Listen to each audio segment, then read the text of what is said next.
Se nós não entendermos o início da humanidade, por que estamos como estamos, nós não vamos conseguir entender muitas perguntas que as pessoas fazem, como, por exemplo, por que há nesse momento criança sofrendo de câncer, por que há pessoas morrendo, por que há pessoas com depressão, por que há pessoas assim? Se existe um Deus de amor justo, por que o mundo sofre?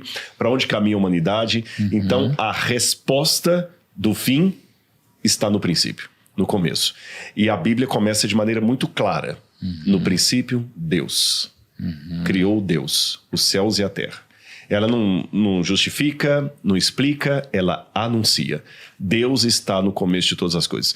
E eu até digo, saindo agora da Bíblia para a argumentação mais filosófica, Deus é necessário para justificar a existência do universo. Isso é óbvio. Todas as tentativas ateias ou até mesmo céticas de explicar o universo prescindindo da ideia de Deus, se tornam nulas. Tanto é que alguns ateus amigos que eu tenho, com muita sinceridade, dizem assim, nós não sabemos. O que havia antes do Big Bang, eu sei que o Big Bang não é o único modelo que tem de origem do universo, há outros, mas o mais famoso é o Big Bang, você até falou, a explosão. O que havia antes do Big Bang? É aquela velha pergunta, se não havia nada, por que há hoje algo? Por que há algo ao invés de nada? Nada mais nada é igual a nada. Tá certo? Um monte de nada vezes um monte de nada é um monte de nada. Então nada com nada é nada. Mas se não havia nada, porque hoje há algo. E todas as tentativas de explicar isso fora Deus, como eu falei, são fadadas ao fracasso. Por exemplo, alguns dizem assim, mas pode ser que o multiverso explique a origem da vida sem necessidade de Deus. Mas aí você vai ter que potencializar esse multiverso ao infinito. Aí outros falam, não, mas e o multiverso não tem base científica nenhuma. Marvel, né? Só na Marvel. Só na Marvel. Não deixa de ser, né? Pra cultura pop que o Lucão tanto Marvel acredita. E o DC Comics também, né? Eu assisti, voltando de Portugal esses dias, eu assisti depois da terceira ou quarta vez, porque eu sempre dormi, o filme do Flash. Flash, né? E cara, que viagem da maionese aquele negócio ali. Ele fica voltando. Eu consegui dormir porque eu consegui não dormir porque eu tava com insônia. Mas nas outras 3 vezes eu dormi. Funciona bem pro filme, mas na vida real não tem nada, absolutamente nada. Zero.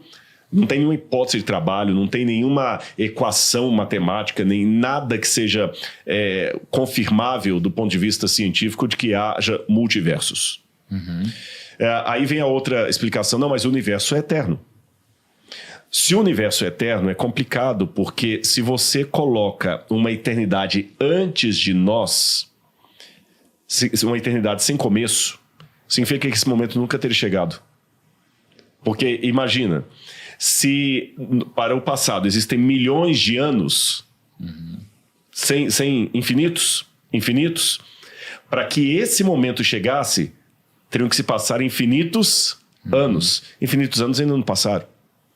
Então não faz sentido também falar de retrocesso infinito. E todos os experimentos da física até agora dão conta que o universo começou. Tem que ter um começo, né? Todo tem um começo. Aí alguns amigos falam assim, e o que havia antes do começo do universo? Não sabemos. Esses ateus, para mim, são mais honestos com o dado. Ele não aceita Deus, mas ele também não pode predicar cientificamente que Deus não existe. Agora, do ponto de vista teológico, eu prefiro dizer que havia um ser que a gente chama de Deus, mas para ser Deus ele tinha que ter as seguintes categorias. Primeiro, ele tinha que ser incriado. Ele não pode ser um Deus temporal no sentido de tempo que a gente tem na Terra, porque o tempo começou e Deus já havia antes do tempo. A energia começou, Deus já havia antes da energia. O espaço começou, Deus já havia antes do espaço. Então ele não pode ser alguém que está preso pelo espaço, ele tem que ser onipresente. Ele tem que estar acima de tudo. Esse ser, que é a causa primeira, que causou tudo e ele mesmo não foi causado por nada, é que faz jus à existência de algo nos nossos dias. E está bem compatível com aquele que a Bíblia fala no princípio Agora, Deus. Não discordando, porque eu concordo com isso, mas eu estou só numa questão talvez um pouco mais filosófica ainda, né? Me faz sentido existir um Deus, porque em algum momento a gente não vai saber responder alguma pergunta de o que criou isso. Então, o que criou isso? O que criou isso? Chega uma hora que a gente não tem a resposta e fala, bom, tem que ter sido algo divino. Algo divino com essas características. Mas aí se eu fizer a próxima pergunta, e o que veio antes de Deus também? Mas não deveria também ter alguma resposta? Sim. Aí essa pergunta, ela é feita. por muita gente que não acredita. Só que aí nós temos que levar em consideração algumas coisas. Se existe um ser antes de Deus, então Deus não é Deus.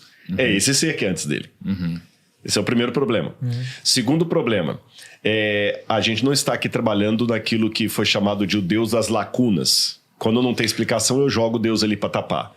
Não é simplesmente assim, já que eu não tenho nada para falar, eu falo é Deus. Tipo o trovão, é Deus. É igual o pai com o filho assim, por que eu não posso ir lá? Porque eu falei que não pode e acabou. Sabe, isso é ignorante. Não, é uma questão lógica.